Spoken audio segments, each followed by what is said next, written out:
If you're skeptical about whether using no contact will actually make your ex come back, you are definitely not alone. So in this video, I'm going to set the record straight about the no contact rule, and I'm going to tell you whether it actually works or if it's a flat out bad idea. I, of course, am Breakup Brad. Welcome to my channel. Let's get started.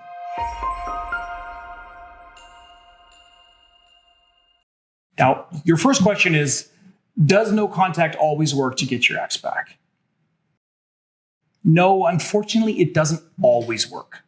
Nothing is 100% effective, and anyone who tells you that they have a guaranteed way to get your ex to come back to you is full of shit. Nothing works 100% of the time. Some breakups, no matter how hard you try or how well you employ my techniques, are just going to be permanent. But the good news, however, is that this is actually fairly rare. In my 14 or so years of experience as a breakup coach, helping tens of thousands of clients in your situation, I can confidently say that most breakups are reversible. If you play your cards right, if you take action quickly and avoid making any major mistakes that will push your ex away, then you very likely got a good chance to get your ex to come back to you. Now, to find out exactly what your odds are, just take my free 5-minute quiz at breakupbrad.com/quiz after the video. The quiz is a great way to evaluate where you stand and whether you've still got a good chance of getting them back. So take it after the video, like I said, by clicking the link in the description below, or just go to breakupbrad.com/quiz. Now, as you may have guessed, using some form of no contact is usually a key part of any overall effective strategy to get a second chance with your ex. In fact, I'd say it's critical in at least 80 or 90% of all breakup situations. So as I've said before in my past videos, if you're in doubt about whether no contact is right for you, whether you should use it, do it. Because no contact is almost never going to hurt your chances or make things worse. It's almost always just going to help your cause. Now, I'll talk about some situations where you may not want to use no contact later in this video, but please remember that the most of the time, for the majority of people watching, you should be shutting down communication with your ex as soon as possible after your breakup. Now, I also want to address a related question, which is, how does no contact work so often? Why is it usually a key strategy in getting back together with your ex? Well, as you probably already know, no contact typically means exactly what it sounds like. Ignoring your ex for a period of time after breaking up. Of course, it means not reaching out to your ex except in very specific circumstances. And again, I'll talk more about those situations later in the video. During no contact, you're basically just cutting your ex out of your life and giving them a cold turkey breakup experience. Now, no contact works for several reasons, but I'll save you the details and just give you a few of the key benefits. So number one, ignoring your ex for a while after the breakup actually just gives you time to get a handle on your own emotions, and it ensures that you don't say something to your ex that will further hurt your chances of getting them back. Number two, no contact ensures that your ex experiences the full consequences of the breakup. It ensures that they have to suddenly learn to live with life without you. There's no time for your ex to slowly adapt to the new reality. Instead of being there for them, anytime they want to talk to you or see you, you're gone. They're forced to feel how empty life can be when you're suddenly not around anymore. A lot of people underestimate, the psychological impact this can have on people. It's really hard to adjust, when something is suddenly taken from you, and your ex will endure this kind of shock treatment if you do employ no contact soon after the breakup. And number three, ignoring your ex ensures that they feel as much pressure as possible to commit to a permanent breakup. So instead of having you around as a backup plan or a shoulder to cry on, you just vanish from their life. And that kind of sudden shock puts a lot of pressure on your ex to decide whether they really want to face life without you. And it ensures that they understand that breaking up means losing you completely and permanently. And in a lot of cases, this sudden pressure to live life without you can actually be enough on its own to force your ex to change their mind about breaking up. But even if that doesn't happen, it still ensures that your ex feels like they don't have much time to reverse their decision. And that kind of pressure and urgency helps to elicit feelings of doubt and regret in the back of their mind. Number four, no contact gives you time to focus on yourself and your own life. So don't think that ignoring your ex is all you need to do during a period of no contact. You should be using the time apart from your ex to focus on yourself, rebuilding a busy social life, and getting ahead at work or school. Use no contact as a time to see friends and family, meet new people, pick up new hobbies, take up new projects. Basically, just go out and live an interesting, productive life while you're not talking to your ex. Doing this will not only make yourself more attractive, but you'll also create plenty of things to talk about when you do reestablish contact. And perhaps most importantly, number 5, no contact makes your ex miss you. In fact, nothing you can do or say is going to make your ex miss you more than a period of no contact. The only way to make someone miss you is to disappear from their life. And of course, no contact does exactly that. And making your ex miss you is a critical step if you want them to take you back. So no contact will ensure your ex really feels that full impact of losing you. And in turn, that will greatly increase your chances of getting them back. Now, at this point, you might be thinking, so is that really it? I just ignore my ex for a while and they'll come back to me? Well, not quite. I now need to tell you about a few common misconceptions regarding no contact, because a lot of people get certain aspects of this strategy completely wrong, and it ends up really hurting their chances. So let's quickly run through these important things to keep in mind when you are using no contact. I'll start with number 1. You don't need to tell your ex that you're going no contact. Doing so is usually actually a bad idea, and it can be risky if your ex actually takes offense. So there's no need to let your ex know before you start no contact. Just stop reaching out to them. Stop responding to anything but their most urgent or important messages. Number 2, your ex will not just forget about you during no contact. This is something I see people worrying about all the time, but in 99% of situations, it's simply just not a realistic concern. In fact, by cutting yourself out of your ex's life entirely, you're actually forcing them to focus on you even more than if you stay in contact after the breakup. I mean, think about it this way. Is your ex going to miss you or wish you were still around if you always answer anytime they call or text you?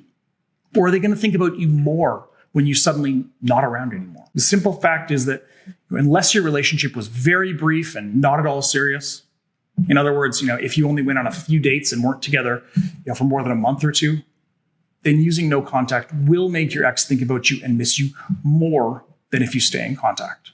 Number 3, no contact doesn't always have to be for 30 days.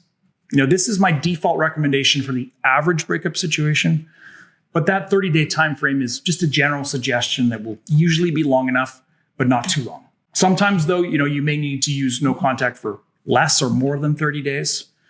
This is usually the case if it's been many months since your initial breakup, when you've already barely been speaking to them for some time, or when you did something that irritated or upset your ex so much that you need to give them even more time and space. Number 4, you may need to break no contact briefly or for certain unavoidable situations. There definitely are times or situations where you can't stick to a strict no contact policy. Some certain situations may require you to reply to your ex or even see them briefly. So for example, if your ex is asking you about something, serious and time sensitive, such as asking if you paid a shared phone bill or asking you for important belongings back, etc., you might need to break no contact to deal with that issue. And the same goes for situations where your ex is, messaging or calling you repeatedly and becoming increasingly annoyed at your lack of reply. You should usually reach out to them to kind of diffuse that kind of situation, even if you are still in the middle of no contact, just to ensure that your ex doesn't get angry or think you're trying to ignore them out of spite or to get revenge. All right, and number 5, talking to your ex briefly during no contact doesn't require you to start the 30 days all over again. If you do have an unavoidable encounter with your ex during no contact, or you need to talk to them briefly for something important and urgent, that doesn't usually mean you really need to restart the whole 30-day period again from the beginning. Unless you're really getting into multiple conversations or make a major mistake during no contact, you can usually just continue your 30-day period of radio silence without restarting from the beginning. If in doubt, you can usually just add another 7 days to the period of no contact rather than completely starting over. Okay, with those important items out of the way, now it's time to address another question you're probably wondering about. Are there any situations or scenarios where no contact is a bad idea? Well, the answer is yes, but these are fairly uncommon situations. And I promise you that employing at least some kind of no contact is going to be effective for 95% of you watching this video. However, maybe you are in that 5% or so that's better off not using no contact. So let's quickly go through these specific times when it's not going to be effective. We'll start with the most common one. Situation number 1, your ex becomes angry or offended when you ignore them. So we touched on this earlier, but some people just tend to get offended or angered by no contact. Obviously, this is more common when your ex is reaching out to you regularly. They keep calling or texting you, asking you to hang out, etc., and you ignore them. Now, this can quickly lead to them becoming upset or thinking you're doing it just to get revenge. And that's a situation that usually does require you to break no contact to diffuse the situation. So typically, you can just respond to one of their messages by saying something like, sorry, I'm not trying to ignore you or be rude. I've just been super busy lately and working on moving on. Let's catch up sometime soon. After you respond with something along those lines to diffuse the tensions, then you can continue with your period of no contact. You don't want things to feel personal for your ex. You want them to know that this is just your way of getting over them and moving on, and not a way to exact revenge or upset them. So use your instincts and kind of gauge your ex's behavior to decide if and when it's necessary to break no contact to diffuse tensions or avoid being rude. And similarly, use your own judgment to decide whether a message or call from your ex is important and serious enough to demand a reply. All right, situation number 2, where no contact is a bad idea, is when you still live with your ex. Now, obviously, this is a challenging situation that's somewhat common. You broke up, but you still live together, and you can't realistically employ a traditional period of no contact. So in this situation where some regular interactions with your ex are inevitable or unavoidable, I typically recommend using what I call limited no contact, instead of just completely ignoring your ex. So for this kind of situation, you should really limit contact with your ex as much as possible without making it obvious to your ex. If you run into them in the kitchen when you're eating breakfast, or you cross paths from time to time in the hallway, etc., don't be rude and ignore them, or try to adjust your schedule, just to ensure you never run into one another. Just go about your business, and when contact is unavoidable, act upbeat and friendly and crack a joke, say hello, and then move on. You don't want to make it look like you're acting weird or intentionally trying hard to avoid them. You just want to keep any contact to the minimum possible while ensuring that any encounters with them are friendly and positive. So avoid letting your ex, drag you into any serious talks or talk you into doing something together. All right, and situation number 3, where you don't want to use no contact, is when it's been a long time since your breakup. So if you have been broken up for 4 to 6 months or more, and you haven't been in regular contact with your ex during that time, then you may very well be able to just skip no contact, or at least shorten the duration. Because basically, as time goes on, you have less time to act and start changing your ex's mind about breaking up. So if you have been apart for many months already, and you haven't been talking with your ex very regularly for some time, then you can definitely shorten or eliminate no contact. If it's been several months, but you do still speak to your ex daily or see them frequently, then you will still likely need to employ some kind of no contact, but it might only need to be 2 or 3 weeks rather than a full month or more. And the final situation is when your ex says they want to get back together, or it's very obvious from their messages and behavior that they're ready to start over. So in rare cases, your ex may make it extremely clear that they're regretting the breakup and they're interested in asking you for another chance. When this becomes very apparent, and there's little doubt that they're ready to get back together, then you can obviously break no contact to set up an in-person meeting and actually, close the deal. But don't be overly eager if this does happen, and don't throw no contact out of the window entirely. But you also obviously don't want to turn down an obvious opportunity to make things official if your ex is clearly interested. So basically, if you're 99% sure your ex wants you back, then break no contact and ensure that you take advantage of that. It's only going to be the case when your ex says this kind of thing outright or makes it extremely obvious that they are ready to get back together. If they're just sending you some positive signs and you're feeling optimistic, that's not enough. Stick to no contact. Outside of those 4 situations, using no contact, even if it's only for 2 weeks or more of a limited no contact strategy, is going to maximize your odds of getting your ex to come back to you. Now, if you are still skeptical, just do a quick search for no contact videos on my YouTube channel here.